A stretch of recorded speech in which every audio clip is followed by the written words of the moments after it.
Oke, Mbak Nia, apakah sudah terlihat? Sudah Pak, sudah terlihat. Ya, suara saya jelas ya. Yes. Baik. Nah, Bapak Ibu, jadi malam ini tema kita sebenarnya cukup nggak umum atau bisa sebagian orang bilang, aduh ngeri kalau namanya bicara tentang bandar, bicara tentang big money, bicara tentang spekulan pasar, apapun sebutannya, kita menyebutnya bahwa mereka ini yang memiliki kekuatan, memiliki daya untuk menggerakkan pasar, kita menyebutnya sebagai bandar. Nah, Bapak Ibu, kita perlu mengetahui dulu bandar ya. Jadi kerjanya seperti apa di market atau dampaknya seperti apa terhadap market. Kita perlu tahu bahwa seringkali kita termasuk saya berarti Bapak Ibu dibuat galau oleh market. Seakan-akan selalu kita serba salah. Ketika kita posisi buy, marketnya malah melorot. Ketika kita posisi sell, malah marketnya naik. Jadi kita sudah tarik garis ini, kita sudah baca berita pagi-pagi, kita sudah lihat analisa-analisa para analis global, kita sudah membaca situasi, kita nonton TV misalnya, lalu kita mengambil kesimpulan bahwa berarti hari ini pair ini akan menguat, atau hari ini komoditas ini akan turun misalnya. Lalu dengan percaya diri kita masuk ke market. Tetapi kenyataannya ketika kita entry di market, yang terjadi sebaliknya. Lalu segera kita mengganti sebuah strategi. Kadang-kadang oke lah, karena marketnya nggak jelas gitu ya. Marketnya saya tambahin deh dengan stop loss. Saya ganti deh trend line-nya, saya ganti garisnya. Saya pakai Fibonacci retracement. Saya pakai berbagai macam alasan. Tapi ujung-ujungnya kenapa masih aja tetap loss. Saya juga ngalami Bapak Ibu, dan sampai saat ini posisi saya juga, tradingan saya pribadi juga masih ada yang floating. Saya XAU masih ada di posisi 1755, cukup tinggi. Saya hold karena saya tahu arahnya nanti akan ke sana. Nah, lalu saat kita mengalami kegagalan, lalu ujungnya kita menarik sebuah kesimpulan dengan ringan. Atau biasanya ini dilakukan oleh para mentor, para marketing broker, atau para pemberi sinyal. Beralasannya sederhana, marketnya sedang mengalami anomali. Marketnya ini nggak biasa, nggak wajar. Tapi benarkah Bapak Ibu bahwa yang terjadi adalah anomali market, atau sebenarnya kita yang nggak paham market? Nah, perlu disadari bahwa sebuah aset, apapun itu bentuknya, baik mata uang, pair ya, kita sebutnya pair, atau itu komoditi, misalnya gold atau emas, gold atau oil misalnya, lalu indeks misalnya, indeks mau Hang Seng, Nasdaq, atau DAX, atau S&P 500, dan sebagainya macam lainnya, itu disebut sebagai aset. Ada yang menggerakkannya, jadi nggak otomatis robot dia bergerak sendiri, tidak. Ada sebuah pertukaran di pasar, ada buyer dan ada seller. Mereka lah yang pada akhirnya menggerakkan sebuah nilai aset menjadi naik atau menjadi turun. Sebuah aset tentunya akan bergerak sangat volatile ketika agresivitas dari pelaku pasar meningkat. Sebenarnya sederhana saja Bapak Ibu dalam memahami kenapa market itu bisa bergerak naik dan bergerak turun. Sebenarnya menggunakan prinsip yang sederhana, yaitu adanya supply, adanya demand. Jika permintaan tinggi, maka sebuah aset akan meningkat. Demikian pula terjadi sebaliknya. Nah, apa yang menyebabkan permintaan ini tinggi? Itu faktornya banyak. Misalnya kita bicara tentang mata uang. USD lah, kita bicara USD yang beberapa minggu ini atau beberapa bulan ini membuat heboh. Kenapa? The Fed dengan hawkishnya dia berkata, saya tetap akan menaikkan suku bunga. Sampai kapan? Sampai angka inflasi di kisaran 2%. Lah sekarang ada di 8% lebih. Kalau artinya harus menekan ke 2%, bagaimana caranya? Salah satunya adalah dengan meningkatkan atau menaikkan suku bunganya.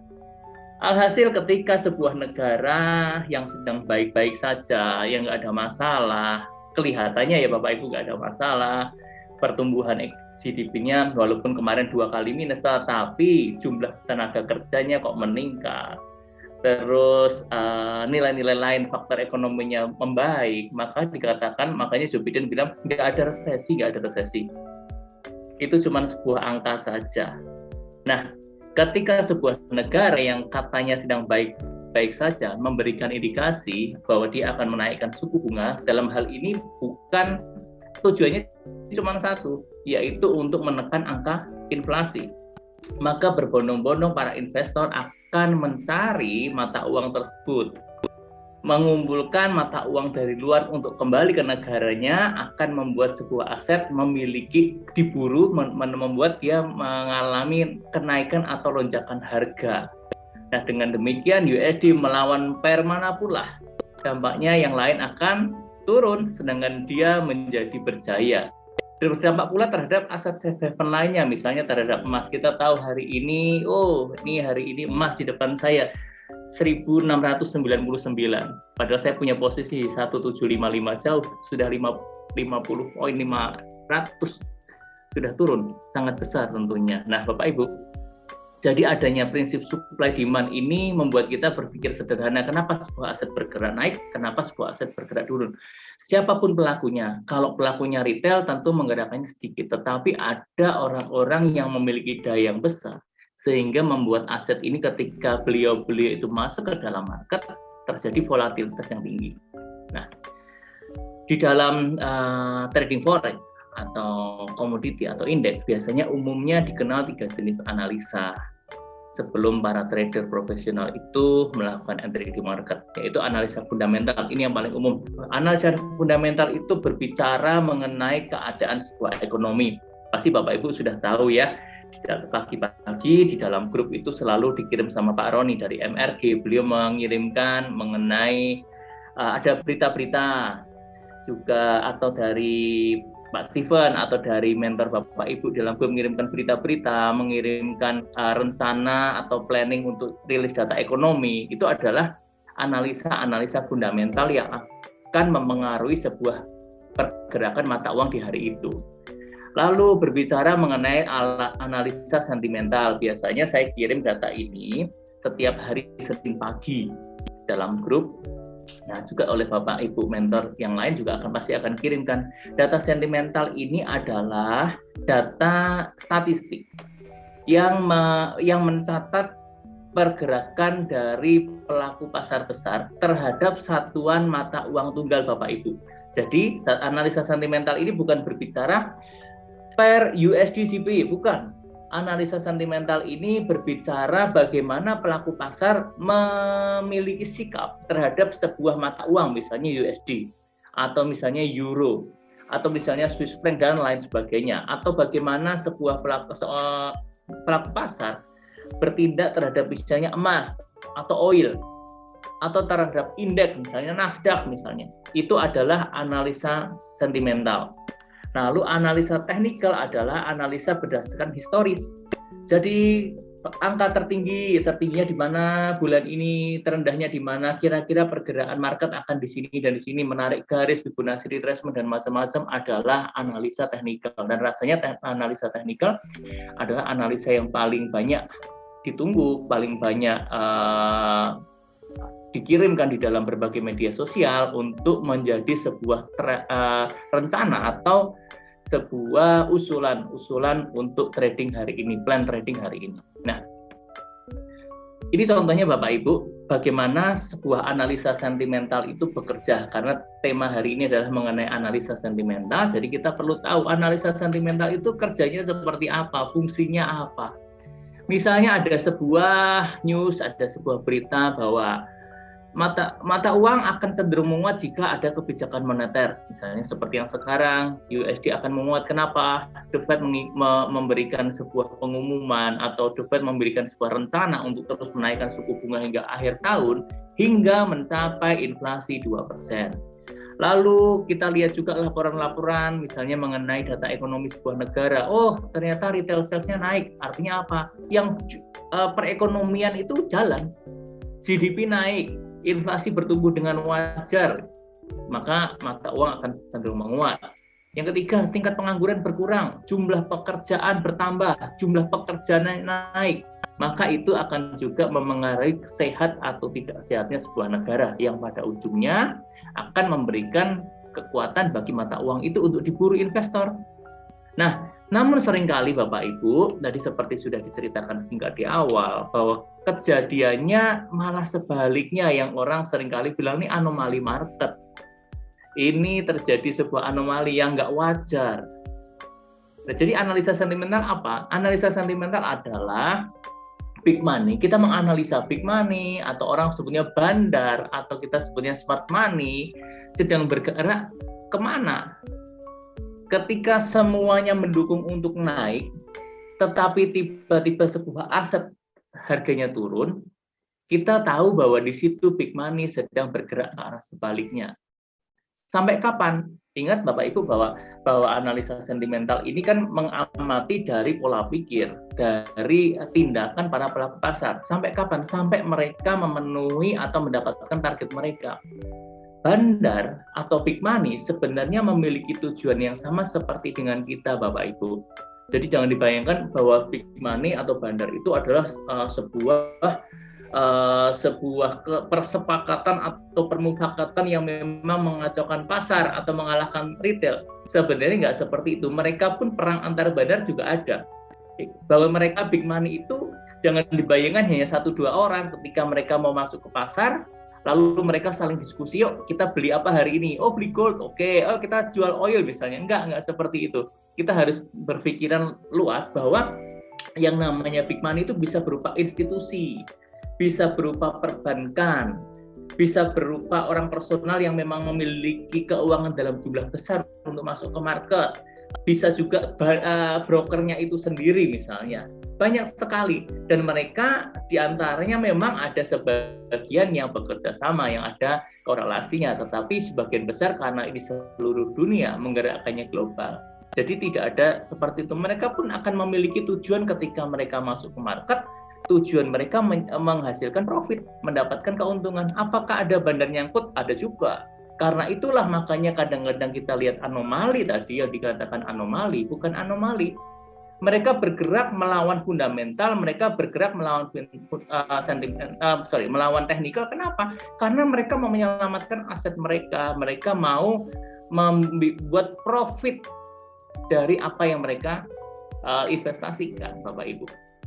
Jadi analisa sentimental diperlukan untuk mencontek posisi para big money, posisi smart money konsep tadi, untuk menciptakan sebuah probabilitas profit dan mengurangi resiko loss.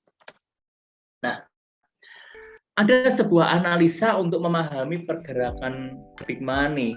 Umumnya disebut sebagai bandarmologi, tetapi di dalam trading forex kita kenal sebagai analisa sentimental. Nah, analisa sentimental tadi saya sampaikan dia berfokus pada pola pikir dan tingkah laku para pelaku pasar besar.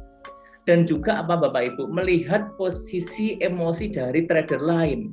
Baik itu bandar yang lain, lebih-lebih bagi kita. Biasanya kalau kita trader retail ya, kita yakin dengan sebuah posisi, kalau lewat segini kita pasang stop loss. Nah, stop loss-nya itulah yang seringkali dihafalkan. Ingat bahwa big money itu mereka bukan orang-orang yang tidak terpelajar, bukan orang-orang yang cuma punya uang, mereka mau investasi, mau trading, tidak. Mereka memiliki keilmuan yang sangat mencukupi, mereka memiliki analisa yang panjang, memiliki survei yang bertahun-tahun, sehingga mereka mengerti sisi emosi daripada trader lawan. Karena ada pembeli, berarti ada yang menjual, prinsipnya seperti itu. Nah, untuk mengetahui pergerakan big money, kita butuh sebuah sumber yang kredibel tentunya ya, yang kredibel, yang bisa dipercaya, yang mencatat transaksi mereka. Jadi di dalam dunia ini sebenarnya ada sebuah sistem yang mencatat bagaimana atau seperti apa transaksi dari big money di dalam trading forex. Data tersebut biasanya terangkum secara mingguan dan juga memiliki rangkuman historis. Kalau Bapak Ibu pernah mendengar namanya Commitment of Trader, itulah data yang mencatat bagaimana pergerakan big money. Karena kalau retail nggak tercatat di sana, Di sana tercatatnya adalah pergerakan market besar di Amerika. Jadi Bapak Ibu bisa cari di internet mengenai COT, itu adalah mencatat apa yang dilakukan oleh pelaku pasar besar terhadap satuan mata uang tunggal. Sekali lagi satuan ya Bapak Ibu, bukan pasangan mata uang, tapi satuannya. Mereka membeli sebuah aset misalnya US dollar. Mereka memiliki tujuan, baik itu sebagai hedging, baik itu untuk pembayaran tertentu, baik itu untuk spekulasi, tetapi mereka membeli dalam jumlah besar dan tercatat. Dan di dalam data COT tadi dijabarkan dibagi menjadi 3, yaitu yang komersial, yang non-komersial, dan non-reportable. Non-reportable itu yang kecil-kecil, yang tidak tercatat lah, dan itu tidak terlalu berpengaruh. Tetapi kalau kita mau melakukan analisa sentimental secara baik, kita perlu memahami yang data non-komersial. Komersial kadang kita baca juga, tapi begini, bedanya apa sih komersial sama non-komersial? Kalau komersial itu Bapak Ibu, itu misalnya begini, saya adalah pemilik perusahaan atau saya adalah sebuah pengelola uang besar. Saya ingin membeli sebuah alat, sebuah mesin untuk kira-kira jangka waktu 1 tahun ke depan. Lalu pembayarannya sudah ditentukan dalam jumlah dolar. Ketika dolarnya itu murah, saya akan mengakumulasi. Tetapi tidak saya jual belikan. Dolar itu saya tahan sekarang mumpung kursnya murah. Nanti ketika terjadi peningkatan, saya tahu mungkin beberapa waktu ke depan, wah dolar akan menguat, saya beli sekarang untuk pembayaran mesin nanti. Jadi asetnya sama, harga jumlahnya sama. Tetapi tujuannya memang untuk komersial, untuk perdagangan. Nah, yang non komersial seperti apa? Non komersial untuk spekulan, untuk transaksi. Ketika murah saya beli, ketika harga itu mahal saya kembali jual, dan begitu seterusnya terhadap semua jenis mata uang. Misalnya mata uang mayor, ada 8 mata uang mayor. Nah, kita transaksikan di situ. Makanya untuk analisa sentimental kita biasanya melihat pada data non komersial. Nanti kalau Bapak Ibu tahu datanya, nanti saya sajikan sedikit rangkumannya. Data non komersial itu mencatat pergerakan atau tindakan para pelaku pasar besar terhadap sebuah aset. US dollar bagaimana, terhadap euro bagaimana, dan kita perhatikan yang di non komersialnya saja. Nah, lalu siapa sih bandar? Jadi bandar tadi, kalau Bapak Ibu ingin tahu bandar itu siapa? Bandar itu sebenarnya orang-orang yang berpengalaman. Mereka memiliki keilmuan yang memadai. Dan tentunya karena disebut bandar, tentunya mereka memiliki jumlah dana yang besar untuk dikelola. Jadi ketika mereka menggunakan aset mereka itu masuk ke dalam market, saat itu market akan mengalami gejolak, akan mengalami pergerakan yang signifikan. Itulah sebuah tandanya ketika big money itu masuk. Biasanya bisa ketika open market pergantian dari jam Asia, jam Eropa, lalu jam Amerika, terjadi volatil yang tinggi. Atau ketika di tengah-tengah tahu-tahu ada pergerakan yang signifikan oleh karena news tertentu. Kita bisa curigai, kita bisa melihat di situ bahwa adanya pergerakan arus masuk daripada bandar atau daripada big money. Nah, saya mengutip sedikit dari Pintu Akademi. Sederhananya begini, bandarmonologi itu adalah bagaimana kita menempatkan diri berada di posisi bandar untuk memperoleh keuntungan. Dan jangan sampai kita malah jadi mangsanya. Kenapa jadi mangsa? Kita berlawan arah dengan kepentingan para big money, sehingga mau nggak mau kita ke colek stop loss kita, atau kita floating dan kita nggak kuat, kena margin call dan sebagainya macam lainnya. Jadi ketika kita mengenai analisa sentimental, kita memposisikan diri sama, oh big money mau buy USD, ya jangan kita sell USD. Oh big money mau buy euro, ya kita buy euro, jangan sell euro, kan seperti itu. Supaya ketika mereka memang mau masuk ke sana, nyicil misalnya, itu akan menjadi keuntungan buat kita, bukan kerugian. Nah, beberapa waktu yang lalu, saya lupa tanggal berapa, saya pernah contohkan gambar ini saya ambil pada data yang lama Bapak Ibu. Jadi ini adalah data yang kami meeting di Professional Trader itu, kami meeting setiap hari Senin. Cuma ini saya nggak update yang terbarunya, saya sudah kirim di grup sebenarnya. Tapi kira-kira gambarnya seperti ini. Analisa sentimental itu akan memberikan analisa terhadap masing-masing atau satuan mata uang tunggal. Misalnya nomor 6 ini adalah Swiss franc. Yang di sebelah sini ini maaf terpotong, harusnya ada tulisannya L, di sini ada tulisannya S. L itu apa? L itu long position atau buyer. S itu adalah short position atau seller. Nah, lalu di sini adalah mengenai selisih dari jumlah buyer dan jumlah seller. Ketika jumlah buyer lebih besar daripada jumlah seller, maka di sini akan positif, misalnya pada USD positif. Tetapi ketika jumlah seller itu lebih kecil daripada jumlah buyer, maka akan menimbulkan angka negatif. Nah, change itu apa? Change itu adalah perubahan dari minggu lalu minggu lalu terhadap 2 minggu yang sebelumnya. Kalau misalnya ada angkanya positif, artinya penambahan jumlah buyer itu meningkat sebesar angka ini dibandingkan dengan 2 minggu yang sebelumnya. Namun jika angkanya negatif, berarti jumlah buyernya itu berkurang dibandingkan dengan jumlah buyer di 2 minggu yang sebelumnya. Kalau pada posisi short atau posisi jual, seller, sama Bapak Ibu, ini juga sama. Jadi bagaimana kita melihat seller yang minggu kemarin terhadap seller 2 minggu ini sangat penting. Kenapa Bapak Ibu? Karena di sini kita bisa menyimpulkan seberapa kuat sebuah mata uang akan bergerak di minggu yang sama, di minggu ke depan maaf. Jadi karena data sentimental ini hanya berlaku sampai dengan hari Kamis, karena hari Jumat itu rilis data baru. Jadi Jumat ke Kamis di close, nanti hari Jumat akan rilis. Tetapi kenyataannya sebenarnya data ini sudah close di hari Rabu. Cuman di hari Selasa baru hari Kamis itu di close untuk dilaporkan di hari Jumat. Jadi data sentimental memang ini adalah sebuah data yang akurat, tetapi sifatnya lagging, sifatnya terlambat. Lalu kenapa kita masih pakai kan gitu ya? Kenapa kita masih pakai data sentimental? Berbeda dengan kita sebagai trader Bapak Ibu, kita perlu membayangkan gini, kalau kita sebagai bandar atau kita sebagai big money, ketika kita masuk ke dalam market, itu bukan sekarang beli 15 menit, 20 menit, 30 menit, 1 jam kita keluar.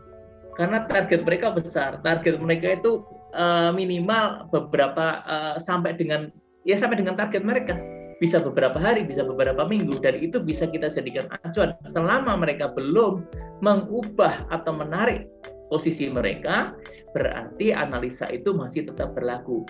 Makanya setiap hari Kamis di close, hari Jumat itu mendapatkan data yang baru bagaimana sikap pelaku pasar pada minggu sebelumnya. Dan itu kita acuan sebagai trading kita di minggu yang ke depan. Nah, makanya Bapak Ibu, ketika kita memahami dengan bandarmologi ini, kita bisa mengetahui pergerakan big money. Kemana para fund manager, institusi besar, perbankan itu sedang menginvestasikan dana mereka. Apakah sedang membeli USD, apakah sedang melepas misalnya euro, atau sedang membeli emas, atau apapun. Kita bisa melihat catatan di data sentimental tersebut, supaya kita nggak melawan arus, supaya kita tidak menjadi mangsa bandar. Nah, lalu bagaimana kalau misalnya berbeda dengan arah sentimental? Itulah yang seringkali terjadi Bapak Ibu. Ketika kita tidak memahami analisa sentimental, seringkali yang terjadi adalah saya sudah yakin ini fundamentalnya itu bagus, secara teknikal itu sudah disupport, harusnya saatnya ini naik, tapi kenyataannya harus diseret ke bawah, sehingga kita kalau misalnya equity-nya terbatas, jadi takut. Hasilnya kita mau cut loss manual, atau kita pasang stop loss, stop loss-nya kena juga, atau kita harus top up equity kita. Kalau memang kita punya dana cadangan, kita top up. Saya nggak mau cut loss, saya nggak mau rugi, oke saya tambah dananya. Nah, dengan kita memahami analisa sentimental Bapak Ibu, sekiranya sedang berlawanan, kita bisa mengantisipasi, sudahlah saya hindari pair tersebut, saya hindari untuk membeli atau menjual komoditi tersebut, saya hindari untuk ambil indeks ini misalnya. Kenapa? Karena sedang tidak ada kesesuaian antara fundamental dengan data sentimental. Nah, Seorang yang menganut atau berpegang pada data sentimental selalu berkata seperti ini, tradinglah mengikuti tren yang sedang terjadi. Ikutilah kemana big money bergerak, karena trend is your friend. Jadi kalau misalnya seperti saya seorang yang suka sekali mengamati sentimen pasar, dan saya trading selalu searah dengan sentimen dan fundamental pasar. Saya ngikutin ini, jadi saya sangat menghindari untuk trading berlawanan dengan fundamental, berlawanan dengan sentimental. Misalnya fundamental berkata buy, sentimental berkata buy, saya tinggal cari supportnya di mana. Di situ saya hanya entry buy. Sekalipun katakanlah misalnya kalau secara teknikal ini sudah pada titik jenuh jual, jenuh beli, saatnya turun harusnya. Ya saya menunggu ketika sudah turun di support baru saya beli. Jadi tidak memaksakan entry ketika fundamental sudah buy. Sentimental buy, saya langsung masuk, nggak boleh seperti itu. Ada strateginya juga Bapak Ibu. Analisa market mutlak diperlukan sebelum seorang trader kita semua memutuskan untuk masuk di market. Pergerakan, kenapa? Karena pergerakan aset itu sebenarnya bisa dipahami, bisa ditelusuri atau dilacak, dan bukan tanpa sebab. Ada 3 analisa yang umum digunakan oleh para trader tadi, analisa fundamental, sentimental, dan teknikal. Sebaiknya ketika kita mau masuk ke market, 3 analisa tersebut harus terkonfirmasi Bapak Ibu. Jadi jangan cuma memaksakan sebuah analisa, terus akhirnya kita yakin bahwa ini aja yang paling tepat. Akhirnya keseret dan kita mengatakan bahwa wah ini anomali market kan gitu ya. Bukan anomali market. Kita mungkin analisanya kurang lengkap, atau kemungkinan kita sedang melawan arah dari pelaku pasar besar. Memang mungkin rasanya akan lambat,